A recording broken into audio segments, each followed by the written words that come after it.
नमस्कार दोस्तों, आज हम एक और नया ब्लॉग बनाने जा रहे हैं और आज जो हम आपको मंदिर दिखाने वाले हैं वो है यमकेश्वर भगवान का। और ये मंदिर पूरे विश्व में सिर्फ एक ही जगह स्थित है, वो है उत्तराखंड। और पूरे विश्व में ये मंदिर कहीं भी नहीं है। ये यम का एक अकेला मंदिर है जिस मंदिर का नाम पहले यम से लिया जाता है। भगवान शिव का मंदिर, महादेव का मंदिर है, मगर सबसे पहले इसमें नाम आता है यम का। अब आगे आपको दिखाऊंगा पूरा ब्लॉग, कहाँ से रास्ता है, कैसे रास्ता है। जय हो महादेव। तो ये है IIT बैल का हनुमान मंदिर, ये भगवान हनुमान। उस दिन हम IIT बैल से यहाँ से राइट हो गए थे। आज हम जाएंगे सीधे ऋषिकेश की तरफ। उस दिन हम यहाँ से यहाँ राइट हो गए थे। आज हम वाया ऋषिकेश जाएंगे। दो रास्ते हैं बाबा यमकेश्वर जाने के लिए। ये नीलकंठ वाले ट्रैक पे ही पड़ता है। हम जाएंगे आज वाया ऋषिकेश, गुड़चट्टी पुल। फाइनली दोस्तों हम ऋषिकेश पहुंच गए हैं और ऋषिकेश से हमें जाना है बिल्कुल सीधा राम झूला लक्ष्मण झूला की तरफ। आज थोड़ा ट्रैफिक है यहाँ पे, काफ़ी ट्रैफिक है अंदर की साइड। हम जाएंगे राम झूला लक्ष्मण झूला की तरफ। वहाँ से गुड़चट्टी पुल, जो नया पुल बनाया है नीलकंठ जाने के लिए, हम वहाँ से होकर जाएंगे। और यहाँ से अगर हम राइट हो जाएंगे इस साइड को तो पहुँचेंगे त्रिवेणी घाट। ये त्रिवेणी घाट का रास्ता है और ये सीधे जा रहे हैं हम राम झूला लक्ष्मण झूला की साइड। तो हम सीधे जाएंगे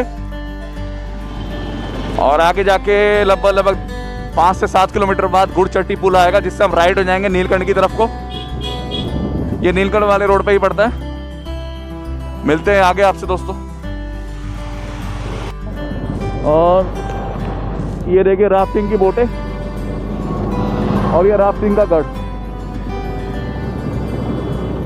ये राम झूले से पहले पड़ता है। यहाँ पे काफ़ी राफ्टिंग वाले हैं, जैसे हिमालय डिस्कवरी एडवेंचर लिखा हुआ सामने। और ये शिवालिक, यहाँ से राफ्टिंग के ऑफिस बने हुए हैं। राफ्टिंग वगैरह के लिए यहीं संपर्क करें। और ये देखिए दोस्तों राम झूला, भगवान राम का राम झूला। थोड़ा सा क्लियर नहीं आ रहा, वरना मैं आपको दिखाता। दोस्तों हम पहुँच गए, लक्ष्मण झूला पहुँच गए हैं। मतलब यहाँ पे पूरा लक्ष्मण झूला तो नहीं है। अगर हम यहाँ से ये राइट हो जाएं, ये राइट आपको रास्ता दिख रहा होगा, यहाँ से राइट हो जाएं तो हम चले जाते हैं लक्ष्मण झूला। और अगर हम सीधे जाते हैं तो हम जाते हैं बद्रीनाथ रोड की तरफ। हम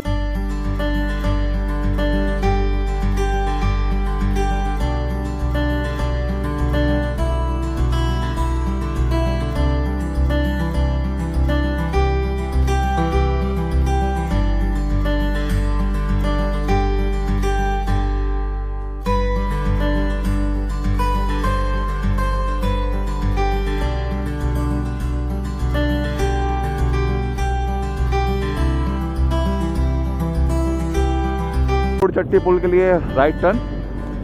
यहाँ से राइट लेके हम नीलकंठ, यमकेश्वर और कोटद्वार भी जा सकते हैं। ये सीधा रास्ता जा रहा है बद्रीनाथ। और अब यहाँ से हम लेंगे राइट। ये अभी नया ब्रिज बना है, अप्रॉक्स से 5-7 साल हो चुके हैं। पहले भाया बैराज जाना पड़ता था हमें, अब हम इस ब्रिज से काफ़ी आसानी से निकल जाते हैं। और दोस्तों ये है वो नया पुल जो बनाया गया है इस रास्ते को शॉर्टकट करने के लिए। इसे गुड़चट्टी पुल के नाम से जाना जाता है। और यहाँ पे आपको राफ्टिंग करते हुए भी नजर आएंगे लोग, वो देखिए। ये है वो ब्रिज। दोस्तों गुड़चट्टी पुल पे अगर आते हैं तो यहाँ पे कोविड टेस्ट कर रहे हैं, चाहे लोकल का हो चाहे बाहर का हो, टेस्ट आपको कराना पड़ेगा। तो दोस्तों यहाँ से अब शुरू हो चुका है नीलकंठ के लिए रास्ता। पीछे गुड़चट्टी पुल पे वो पकड़ के सबका टेस्ट कर रहे हैं। हमें बड़ी मुश्किल से बच के आए हैं क्योंकि हम उत्तराखंड से ही हैं और रायवाला से आए। हमारा भी टेस्ट कर रहे थे। वो बोल रहे हैं अब सबका कंपलसरी कर दिया है, चाहे कोई स्टेट से बाहर का है चाहे वो स्टेट का ही हो। अगर आप नीलकंठ की तरफ जाएंगे तो आपका टेस्ट होगा ही होगा। तो अगर आपको टेस्ट नहीं कराना है तो यहाँ पे मत आइएगा, वरना ये लोग तो टेस्ट करेंगे। और अब हम नीलकंठ की तरफ चढ़ रहे हैं क्योंकि रोड थोड़ा छोटा है।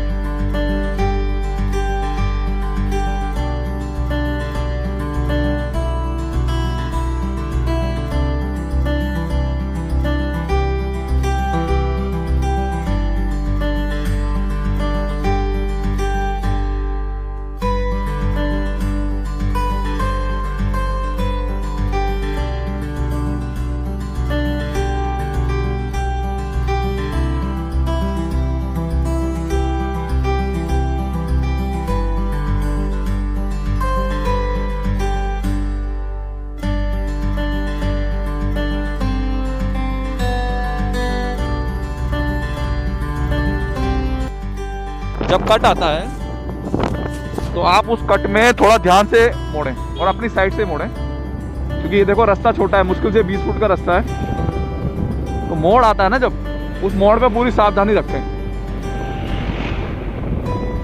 क्योंकि एकदम से अगर सामने से कोई गाड़ी आ जाती है तो आपके टकराने की संभावना बढ़ जाती है।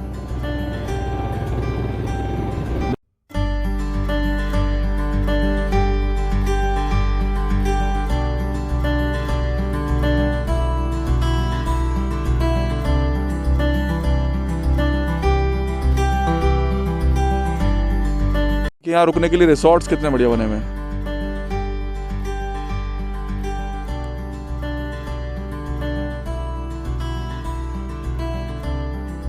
ऊपर देखिए बड़े बड़े पहाड़, यहाँ पर भी काफी लोग आके रुकते हैं। देखिए कितनी ज्यादा भीड़ है, मैं आपको जूम करके दिखाता हूँ। दोस्तों अगर नीलकंठ महादेव की तरफ जाते हैं आप तो एक ये वाटरफॉल पड़ता है नहाने के लिए, देखिए कितना बढ़िया है। वो ऊपर से झरना आ रहा है, नीचे आपको जूम करके दिखाता हूँ। गर्मियों में काफी लोग यहाँ पे आके नहाते हैं। दोस्तों आपको वाटरफॉल बिल्कुल पास से दिखा रहा हूँ, ये देखिए नहाने के लिए कितना बढ़िया है। और साथ में एक रहस्य और बताता हूँ, इसके अंदर गुफा भी है, आपको दिखाता हूँ। देखिए अगर आपको दिख रहा हो, वो देखिए अंदर गुफा जा रही है पूरी, और ये नहाने के लिए। ये नीलकंठ रोड पे पड़ता है, गुड़चट्टी पुल से अप्रॉक्स 5 किलोमीटर।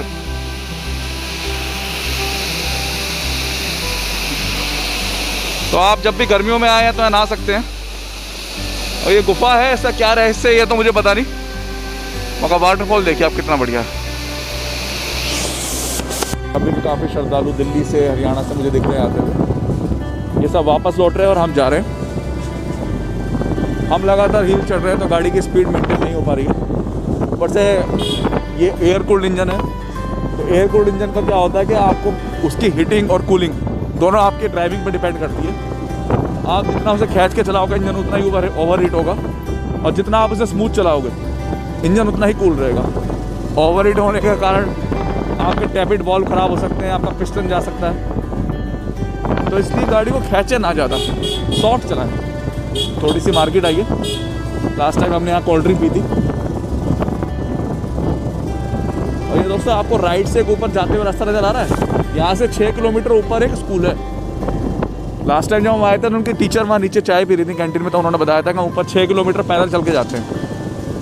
मतलब यहाँ पे पहाड़ों पे क्या होता है, रोड से लेकर और अंदर गांव तक कई बार 12-12 किलोमीटर का पैदल रन करना पड़ता है, क्योंकि सड़कें नहीं हैं। दोस्तों हम पहुँच गए हैं पीपल कोटी, और यहाँ से अब नीलकंठ के लिए रास्ता अलग हो जाता है, मैं आपको दिखाता हूँ। फाइनल दोस्तों हम पहुँच चुके हैं पीपल कोटी, और आपको दिखाता हूँ। हम आए हैं सामने से, ये रास्ता आप देख रहे हो, हरिद्वार 49 और ऋषिकेश 29,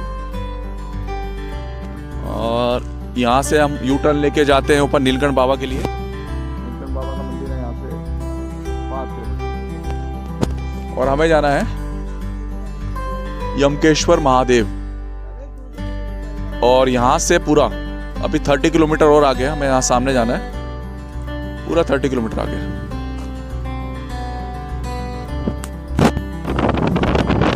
दोस्तों हम निकल चुके हैं यमकेश्वर धाम के लिए, और नीलकंठ का मंदिर छूट गया पीछे।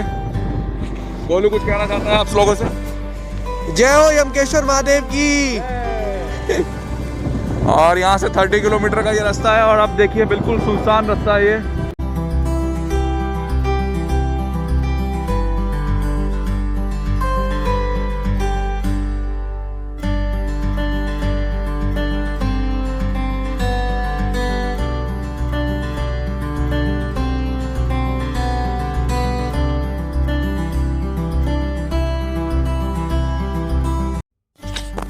कहाँ से है भैया आप?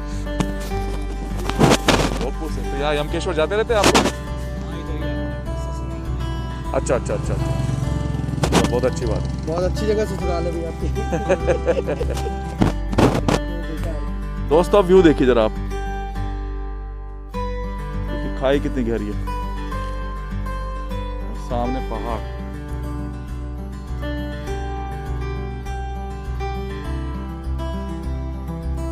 इतना सन्नाटा है, यहाँ माइक लगाने की भी जरूरत नहीं है आप लोगों को। व्यू देखिए कितना प्यारा है, ऐसा लग रहा है स्विट्जरलैंड में आ गया हूँ। आपको जूम करके दिखाता हूँ, ये देखिए, और सामने मंदिर, एक मकान देखिए आप कहाँ का बने हुए। खाई इतनी गहरी कि आदमी अगर गिर जाए तो पता ही ना चले कहाँ गया। गांव का नाम है पैया खाल, पैया, और ये है हनुमान जी का प्राचीन मंदिर, आपको दिखाता हूँ। गांव का नाम है पैया और ये है हनुमान जी का प्राचीन मंदिर। और खाई देखिए इस साइड बीनक गांव, गांव का नाम है बीनक, और ये यमकेश्वर से जस्ट पहले लास्ट गांव है, इसके बाद सीधे यमकेश्वर धाम बनेगा। देखिए आप मकान देखिए कितनी हाइट पर।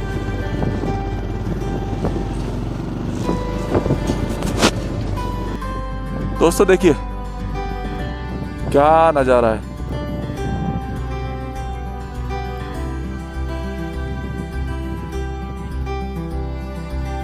क्या नज़ारा देखिए, इतना सुंदर नज़ारा। आपको घर दिखाता हूँ, थोड़ा क्लोज करके दिखाता हूँ, जूम करके देखिए। वो नीचे मकान आपको दिख रहे होंगे, एक बोरा, और एक ऊपर ये पहाड़ पे मंदिर। ये अलग ही दुनिया है दोस्तों। वो देखिए वहां से आए हम इतने पहाड़ क्रॉस करके।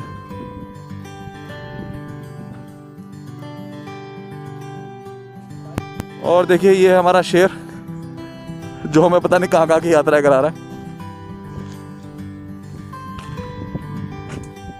इस बाइक ने हमें बहुत कुछ सिखाया है। ये देखिए दोस्तों, व्यू देखो, व्यू क्या जबरदस्त व्यू है। कहाँ जा रहे हो, कहाँ जा रहे हैं हमें खुद नहीं पता हम कहाँ जा रहे हैं। मतलब नज़ारे ऐसे है ना उत्तराखंड के कि आपको विदेश में घूमने की जरूरत नहीं है। आप उत्तराखंड आ जाइए, आपको पूरा वर्ल्ड घूम लिया, आप समझ लीजिए उत्तराखंड में घूम पाएंगे आप। स्विट्जरलैंड से भी सुंदर हो जाता है।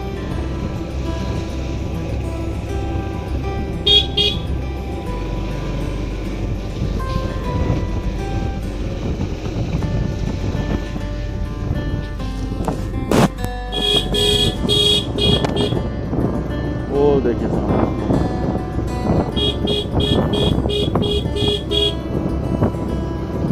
मोड़ों पे हॉर्न जरूर बजाएं।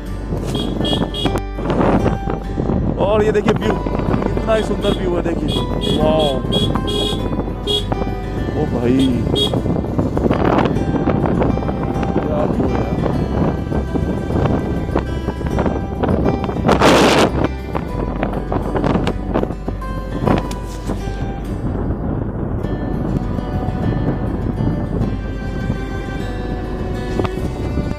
दोस्तों अब हम आ गए लूनखाड़, इस गांव का नाम है लूनखाड़, और यहाँ से यमकेश्वर के लिए हम राइट हो जाएंगे इस रास्ते से।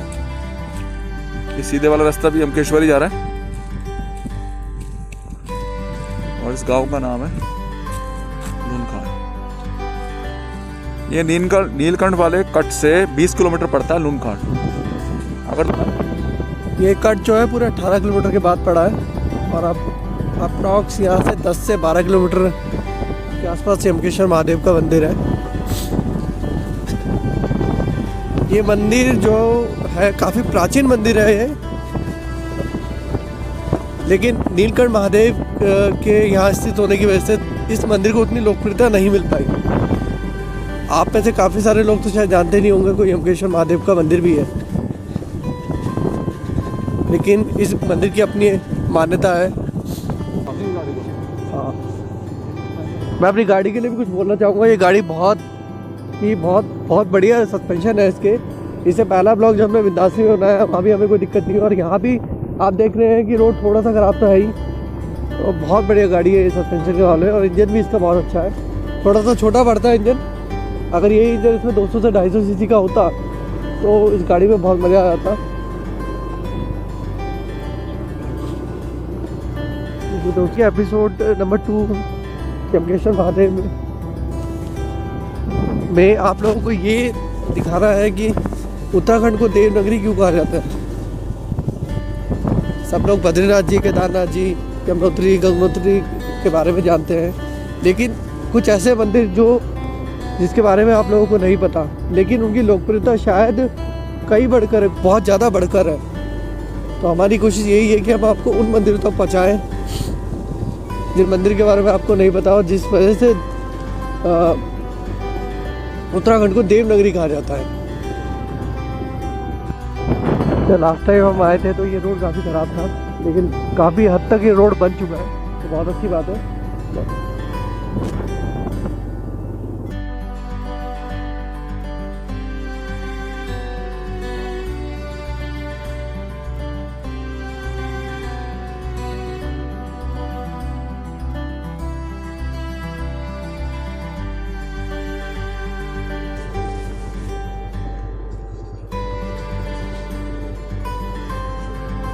ये शायद यहाँ पर यमकेश्वर में एक हॉस्पिटल है, गवर्नमेंट हॉस्पिटल।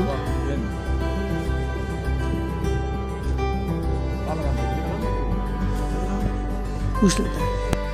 फाइनली दोस्तों हम पहुंच गए हैं यमकेश्वर महादेव और ये है मार्केट यहाँ की। वो खड़ी है हमारी बाइक और ये है प्राथमिक चिकित्सालय यमकेश्वर। हम जाएंगे नीचे से, हम यहाँ से आएंगे।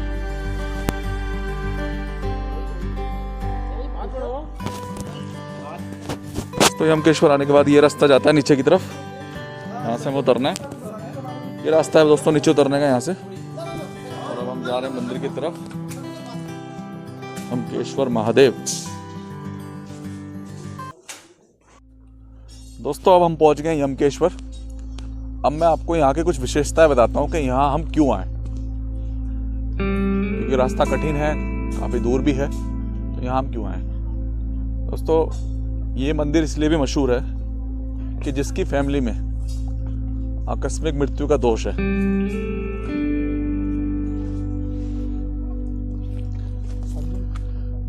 जिसकी फैमिली में आकस्मिक मृत्यु का दोष है। आकस्मिक मृत्यु का मतलब ये होता है दोस्तों, जैसे कि हमारे जो हमसे बड़े थे, हमारे दादा परदादा, तो एक तो होता है नेचुरल मौत और एक होता है आकस्मिक, मतलब कि एकदम से एक्सीडेंट से डेथ हो जाना या किसी बीमारी से एकदम डेथ हो जाना।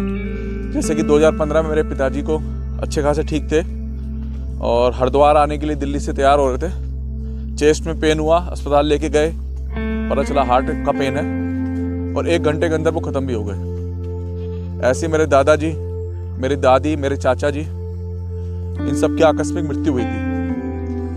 तो फादर की डेथ के बाद एक दिन मैं दिल्ली में हेयर कट कराने गया था, तो वहाँ मैंने अखबार में पढ़ा कि उत्तराखंड में एक यमकेश्वर महादेव का मंदिर है। अगर हम वहाँ पे दर्शन करते हैं तो हमारे घर से आकस्मिक मृत्यु का दोष खत्म होता है, ऐसा मैंने उसमें पढ़ा। तो फिर मैं आया यहाँ पे फर्स्ट टाइम। आज मैं शायद 6ठी बार आ रहा हूँ, है ना गुलूस? 6ठी बार आ रहे हैं। तो उसके बाद मैं रेगुलर यहाँ आ रहा हूँ। देखिए अब जब ऐसी घटनाएं हमारी फैमिली में होती है ना, तो हम बहुत पूजा पाठ कराते हैं, अपनी तरफ से हर कोशिश करते हैं। तो हमने सोचा ये भी करके देख लेते हैं। मगर सुखार में लिखा हुआ था कि यहाँ पे अगर आप आते हैं और दर्शन करते हैं तो आप आकस्मिक मृत्यु का जो दोष आपकी फैमिली में है उससे आप बच सकते हैं। बाकी आपको आगे मंदिर की और भी विशेषता बताता हूँ। मंदिर ने हमें भविष्य में फादर के जाने के बाद काफ़ी हिम्मत दी है। मैं एक चीज़ ये भी कहूँगा कि फादर के हमारे बहुत दोस्त थे, तो फ्रेंड की तरह थे। तो जब वो एक एक्सीडेंट डेथ थी वो हमारे लिए, तो जब वो हुआ तो काफ़ी ज़्यादा हम लोग काफ़ी डाउन हो गए थे। उसके बाद जब हमने इस मंदिर में आना शुरू किया तो धीरे धीरे अपने काम धंधों की तरफ भी ध्यान दिया और काफ़ी हिम्मत मिली इस मंदिर पर आकर हमें। तो इसलिए भी हम निरंतर इस मंदिर में आते ही हैं, साल में एक बार तो हम लोग यहाँ आते ही आते हैं। 2015 से हम यहाँ पे रेगुलर आ रहे हैं। अब आपको दिखाता हूँ मंदिर। ये पहुँच गए दोस्तों मंदिर में।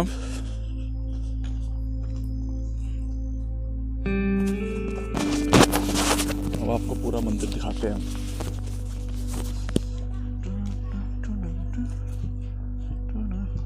जय हो यमकेश्वर बाबा की।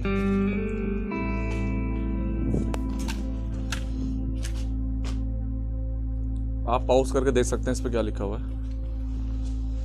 थोड़ा मॉडिफिकेशन हुई है इस मंदिर में।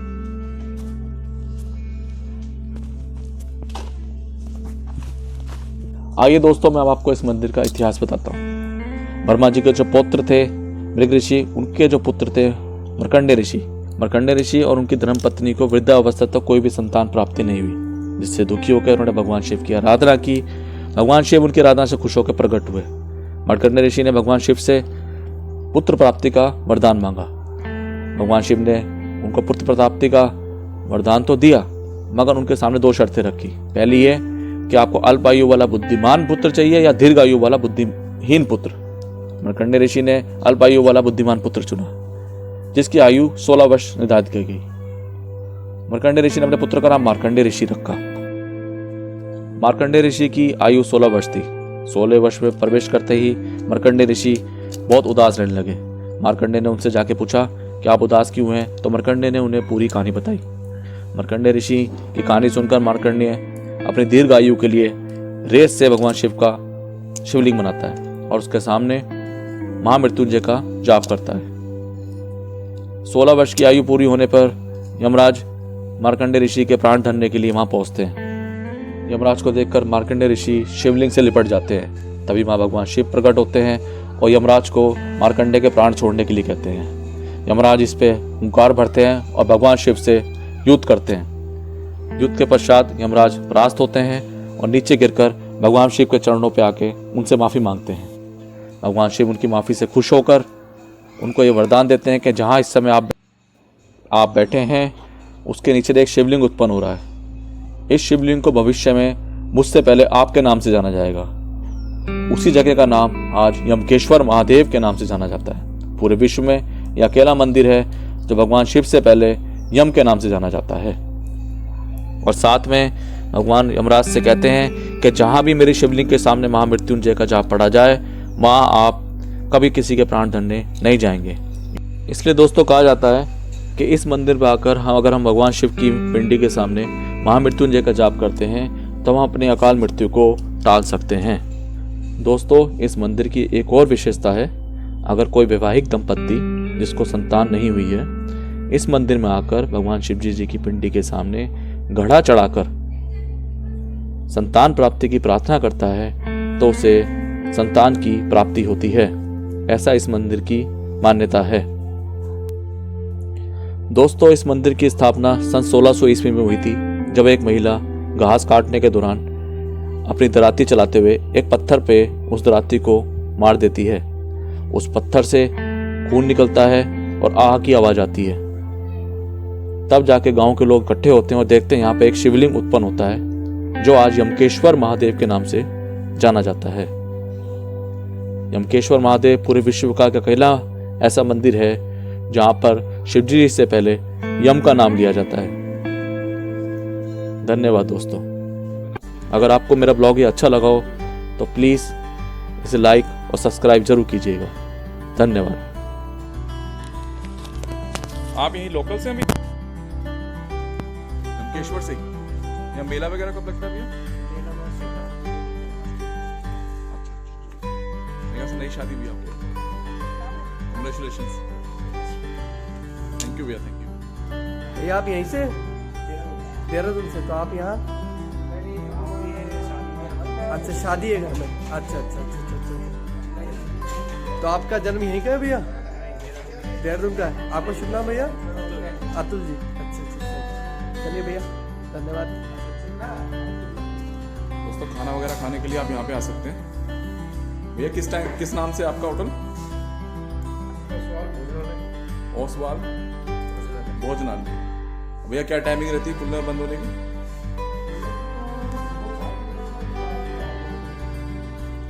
सुबह 7 बजे से रात के 8-9 बजे तक यहाँ खुला रहता है। ये अकेला ही रेस्टोरेंट है यहाँ पे, और भी है थोड़े आगे जाके। Thank you. तो दोस्तों अब हम आ गए हैं वापस दोबारा से जय यमकेश्वर महादेव मंदिर प्रवेश द्वार पे, और यहाँ से अब ऋषिकेश रह गया, 16-17 किलोमीटर रह गया। अब अपने ब्लॉग को हम यही समाप्त कर रहे हैं। दर्शन हमें बहुत अच्छे हुए। आगे भी आपको ऐसे प्राचीन मंदिर दिखाने की कोशिश करेंगे। अगर आपको हमारा वीडियो अच्छा लगा हो तो प्लीज़ चैनल को लाइक और सब्सक्राइब जरूर कीजिएगा। धन्यवाद।